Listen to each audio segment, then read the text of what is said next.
सभी को जय श्री राम। पिछले कुछ मास पूर्व एक प्रसिद्ध शिव कथावाचक ने अपनी कथा में माता आदिशक्ति माता राधा रानी जी के बारे में अभद्र टिप्पणी की थी, जिसका विरोध अनेक विद्वानों ने किया। परिणाम स्वरूप उन्होंने इसके लिए माफी भी मांगी थी, परंतु अभी उन्हीं महान शिव कथावाचक ने अपनी कथा में माता महालक्ष्मी और माता महासरस्वती जी की भी आलोचना की है। उन्होंने अभी ये कहा है, भगवान शिव ने कहा ब्रह्माणी से कह दो, ब्रह्माणी मार देगी।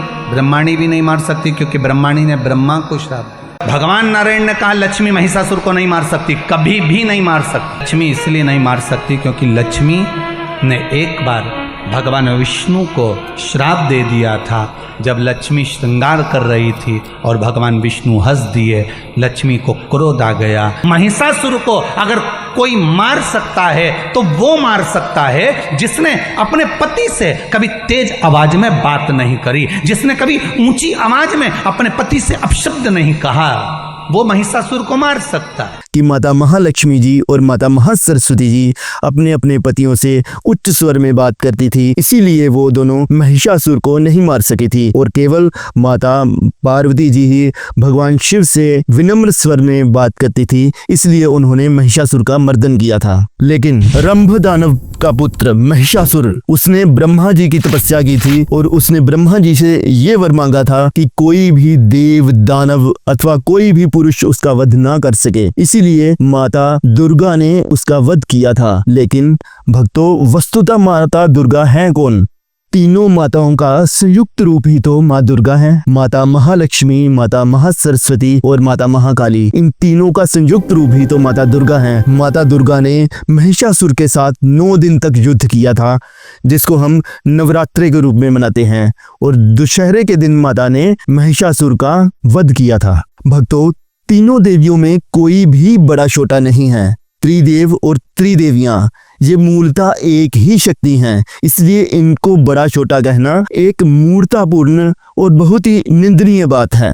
आप सब लोग माता वैष्णो देवी के दर्शन करने तो गए होंगे। वहां पर जो पिंडी है मूलतः वो एक ही पिंडी है और ऊपर आकर वो 3 पिंडियों के रूप में भक्तों को दर्शन दे रही हैं, माता महाकाली, माता महासरस्वती और माता महालक्ष्मी। माँ भगवती भी हमें यही बता रही है कि मूलतः हम एक ही शक्ति हैं, इसलिए इसमें भेदभाव नहीं होना चाहिए। परंतु इस तरह की भेदभावपूर्ण अभद्र टिप्पणी से सनातन धर्म की ही हानि हो रही है और जो विधर्मी लोग हैं वो इस बात का अनुचित लाभ भी अवश्य उठाते हैं। देखा देखी एक और शक्ति पुत्र पैदा हो गए हैं जो स्वयं को शक्ति पुत्र कहते हैं। उन्होंने भी अभी कुछ समय पूर्व ही माता आदिशक्ति राधा रानी के बारे में बहुत ही ज्यादा आलोचना की है। आज राधा रानी के नाम पे पूरा दिशा भ्रमित किया जा रहा है समाज को। अरे क्या राधा रानी ने अपनी जिंदगी में जीवन में किया क्या है, मुझको केवल इतना बता दो। चल रहा है राधा रानी इसलिए कोई बोलने वाला नहीं, मगर सृष्टि की रचयिता नहीं, इसका पुरजोर विरोध करता हूं। सब कथावाचक लगे हैं नाचने में, बसे सो आराम में, राधा रानी। धिक्कार है सनातनियों को। इसलिए जो कथा व्यास हैं, जो व्यासपीठ पर बैठे हैं, उनको अपने शब्दों पर ध्यान देना चाहिए कि वो जो बोल रहे हैं इसका क्या प्रभाव होगा। भले ही हम मौखिक रूप से ना बोल सकें, भले ही हम पढ़कर बोलें, परंतु जो शास्त्र में लिखा है वो ही बोला जाए। सिर्फ भक्तों को भरमाने के लिए, लोगों को अपने साथ जोड़ने के लिए अपने मन घड़ंत उपायों को, अपने मन घड़ंत कथाओं को नहीं बताना चाहिए। जो भक्त कथा सुनते हैं, कथा शब्द का मूल अर्थ क्या है? कथा शब्द का मूल अर्थ है कि या स्तुति श्रवणेन जीवस्य आत्मा स्थापितम ईश्वर तत्वः, अर्थात भगवान की जिस स्तुति को सुनने से, भगवान के जिस चरित्र को सुनने से जीव की आत्मा ईश्वर तत्व में स्थापित हो जाए, वो कथा है। लेकिन ये तो कथा का एक विकृत रूप है कि हम कथा को इस ढंग से बता रहे हैं कि लोगों का जो श्रद्धा विश्वास है वो खंडित हो जाए और एक विशेष स्वरूप की ओर ध्यान चला जाए। मतलब कि हम माता महालक्ष्मी की पूजा ना करें, माता महासरस्वती की पूजा ना करें, माता पार्वती की पूजा करें। ये तो बहुत ही मूर्खतापूर्ण और मूर्खतापूर्ण बात है। भगवान के जिस भी स्वरूप की, जिस भी चरित्र की हम कथा करें तो वो इस भाव से होनी चाहिए कि जो उनके भगवान के भक्त हैं उनकी श्रद्धा दृढ़ हो जाए। लेकिन अगर हम हम इस तरह की अभद्र टिप्पणी करेंगे तो जो भगवान के भक्त हैं उनका भी विश्वास खंडित ही होगा। इसलिए जो कथा व्यास हैं उनको इस ओर ध्यान देना चाहिए। स्वयं को ये महापुरुष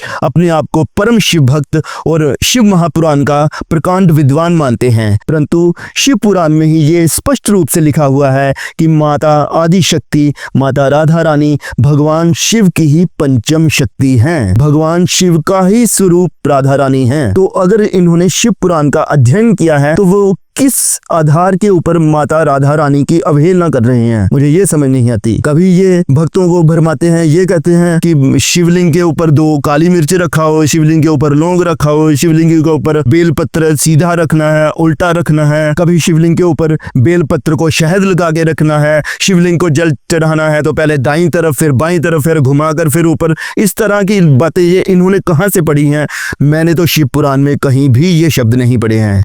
भगवान की पूजा भगवान की तरह ही होनी चाहिए, ना कि टूने टोटकों की तरह। इन्होंने तो भगवान को टूने टोटकों का आधार मान लिया और मूर्ख लोग अपनी इच्छा पूर्ति के लिए भगवान को भगवान ना समझकर केवल अपनी इच्छा पूर्ति के लिए कोई लौंग चढ़ा आ रहा है, कोई काली मिर्च चढ़ा रहा है, कोई हल्दी चढ़ा रहा है, कोई कैसे कैसे कर रहा है, लेकिन भगवान को भगवान नहीं मान रहे हैं। इनके द्वारा ये कहा जाता है कि कोई भी उपाय है शिव पुराण में लिखा हुआ है, शिव पुराण में लिखा हुआ है। शिव पुराण में कहाँ लिखा हुआ है उपाय? शिव पुराण में तो ये उपाय है नहीं। और शिव पुराण में ये अगर स्पष्ट रूप से लिखा हुआ है कि माता राधा रानी भगवान शिव की पंचम शक्ति हैं, तो फिर ये माता राधा रानी की अवहेलना कैसे कर गई? इसलिए इनको सर्वप्रथम तो शिव पुराण का ही अध्ययन करना चाहिए। और आप सब लोगों से भी मेरी विनम्र प्रार्थना है कि कथावाचकों के पीछे ना भागकर मेरी बातों के ऊपर विश्वास ना कीजिए, लेकिन शास्त्र का अध्ययन कीजिए। अगर आप आधा घंटा कथा सुन रहे हैं या 10 मिनट कथा सुन रहे हैं तो इससे अच्छा है कि आप 2 मिनट के लिए शिव पुराण पढ़ लीजिए, कोई भी शास्त्र कोई भी पुराण पढ़ लीजिए। और अगर किसी बात की समझ नहीं लगती है तो आप किसी भी महापुरुष से, किसी भी विद्वान से, किसी भी पंडित से उसके बारे में समझ सकते हैं। जिस पंडित ने अध्ययन किया है, जिस पंडित ने विद्या अर्जित की है, वो उसके बारे में जरूर बताएंगे। हाँ, ये जरूर है कि जब शास्त्र का अध्ययन किया जाए तो वो शुद्धता पूर्वक होना चाहिए, क्योंकि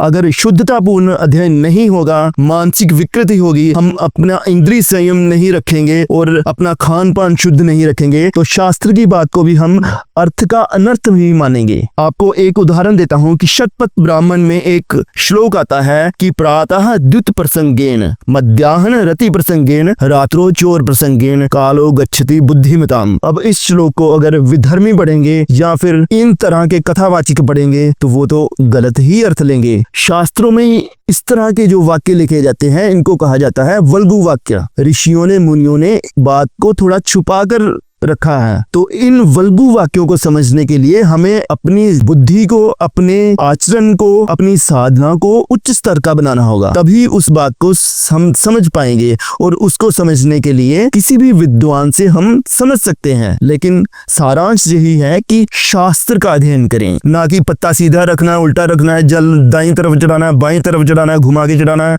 इस तरह की पागलपन वाली बातें भगवान से दूर ही कर रही हैं। इसलिए आप सब भक्तों से मेरी विनम्र प्रार्थना है कि इस तरह के कथावाचकों को ना सुनकर शास्त्र का अध्ययन कीजिए और उस कथावाचक को सुने जिसकी वाणी शास्त्र सम्मत हो, शास्त्र के आधार से जो बोल रहा हो, उसकी कथा सुनिए। जय श्री राम।